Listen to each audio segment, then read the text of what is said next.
Frontline communities have always resisted and created in the 500 years of settler colonialism, white supremacy, extraction, and violence.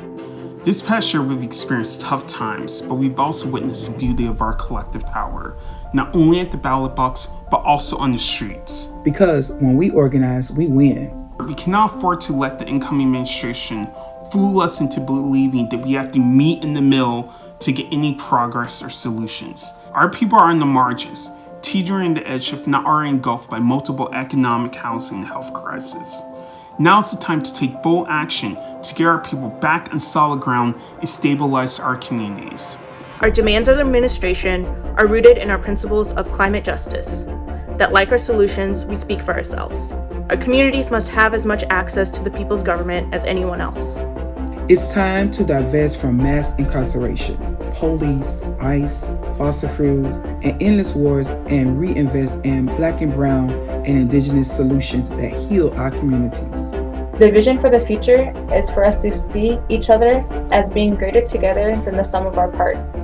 It is a very relevant ideal for us to be mindful of the needs of the next generations as we do our work to understand the science behind climate change and how to further develop our resources. We are mobilizing the Biden-Harris administration to move the U.S. economy from one that extracts and dehumanizes to a worker-centered, feminist, regenerative economy that fundamentally values Black, Brown, and Indigenous people's lives.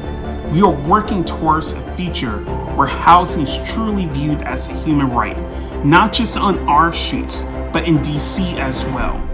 We have the visions and the solutions, and that it takes roots to cultivate the system. The people won this election, and the people defeated Trump. A record number of Black, Indigenous, people of color, and frontline communities organized to take to the polls in defense of our people and Mother Earth. The work has just begun to hold the Biden administration accountable to advancing climate, racial, gender, and housing justice. We are ready to lead. We have the solutions to the climate crisis, for a just recovery from the COVID-19 pandemic, and to build a future of regenerative economies, lighting a way out of this extractive nightmare that is destroying the land. No one should be evicted in the middle of a pandemic. No more pipeline man camps near Indigenous communities, no KXL, and no DAPL. It's time for real solutions, our solutions to the front. We are engaged in strategic, direct action.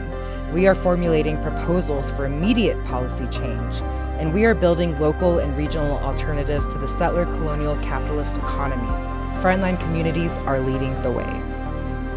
We need a Green New Deal that centers racial and economic justice, guided by Indigenous principles of just transition.